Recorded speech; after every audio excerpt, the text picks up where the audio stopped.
प्रेम प्रेम सब कोई कहे, ठग ठाकुर और चोर, बिना प्रेम रीझे नहीं, नटवर नंद किशोर। तो परमात्मा के, भगवान के, ईश्वर के इष्ट आराध्य देव के लिए सबसे उत्तम समिधा, सबसे उत्तम सामग्री प्रेम है। इसलिए कोई वस्तु, कोई पदार्थ, कोई समिधा, कोई सामग्री भी जब हम अर्पण करते हैं तो हमारे गुरुजन कहते हैं बेटा प्रेम से चढ़ाना, प्रेम से प्रदान करना। तो वो प्रेम एक पुकार और एक प्रदान। तो पुकार में बहुत सारे भक्तों का दृष्टांत आता है। श्रीमद् भागवत के षष्ठ स्कंद में आता है, वृत्तासुर प्रकरण में आता है। वृत्तासुर ने प्रार्थना किया भगवान से कि अजात पक्षा युव मातरम खगा, स्तन्यम यथा वत्सतरा क्षुधार्ता।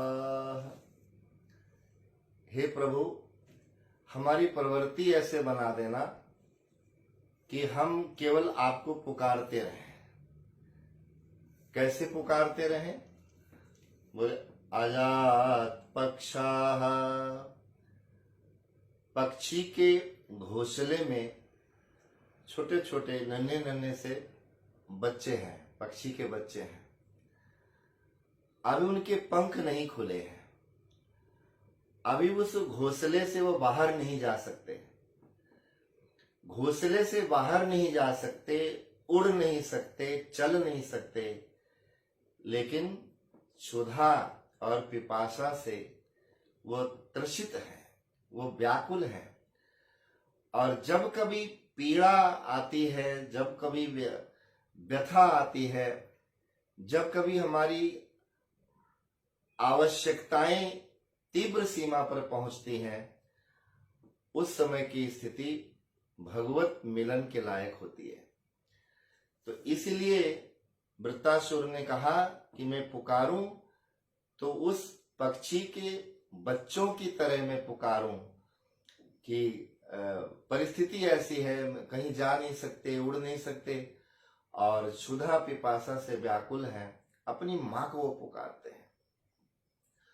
और दूसरा दर्शन दिया कि जैसे गाय का बछड़ा है, वत्स है, छोटा बछड़ा है, अभी वो घास नहीं खाता, कोई अन्न का कोई पदार्थ नहीं खाता, केवल अपने माँ के स्तनपान से वो अपनी क्षुधा निवृत्ति करता है।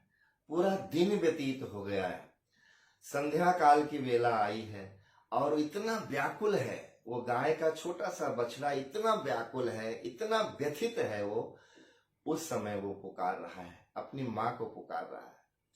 तो वृत्तासुर कहते हैं कि हमें पुकारने की क्षमता दो प्रभु, हमें कोई पद नहीं, कोई प्रतिष्ठा नहीं, कुछ भी नहीं चाहिए, केवल आपके पुकारने का बल हमारे अंदर आए। जैसे पक्षी के बच्चे की तरह, गाय के बछड़े की तरह से ऐसे हम पुकारें, आपको पुकारते रहें। हमारे इस प्रेम मार्ग के प्रेमी जनों ने भी, उसमें एक बहुत बड़े संत ब्रज के हुए बिंदु जी महाराज, उन्होंने भी कहीं पद में ऐसा लिखा है कि रहे मेरे मन में सदा तेरा नाम, ओ राधा के श्याम, ओ मीरा के श्याम।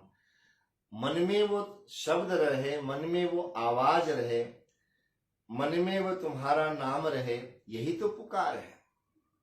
और उस पुकार में कोई भी संसार का विविधान आगे ना आए। इसलिए बिंदु जी महाराज कहते हैं, कोई दुनिया की ताकत जुदा ना करे, मिले जो कोई राधा राधा कहे। अरे मुझे तो ना मरने ना जीने से काम, ओ राधा के श्याम, ओ मीरा के श्याम।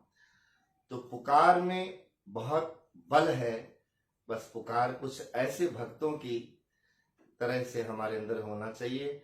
और जब पुकार करने की क्षमता, साहस हमारे अंदर आता है तो प्रदान करने हम प्राण तक निछावर कर सकते हैं। इन पर प्राण निछावर कीजिए, ये छवि नैनन में भर लीजिए। कैसे कैसे शब्द हमारे शास्त्रों में हैं। और भगवत जन, प्रेमी जन, साधक जन उनका अनुसरण करके अपने मन को शांत करने का साधन समझते हैं। ऐसी परिस्थिति में हमें प्रेम से जुड़ करके अपने साधन को परिपक्व करना है। अपने साधन में एक नवीनता लाना है जिससे हमारे इष्ट के चरणों में दृढ़ता बढ़े, भरोसा बढ़े, निष्ठा बढ़े। और उसके लिए बहुत सारी चीजें हम करने के योग्य बन सकते हैं। हम साधक हैं, हम प्रेमी हैं, हम अपने प्रियतम के मार्ग में चलने में सफल हों, यही हमारी सद्भावना है, यही शुभकामना है। भगवान करें, ईश्वर करें, मेरे गुरु महाराज कृपा करें कि हम उनके चरण चिन्हों को पहचान कर अपना ये परमार्थ का मार्ग प्रशस्त कर सकें। आप सबके लिए मेरे हृदय की मंगलमयी शुभकामना है। हरिओम तत्सत।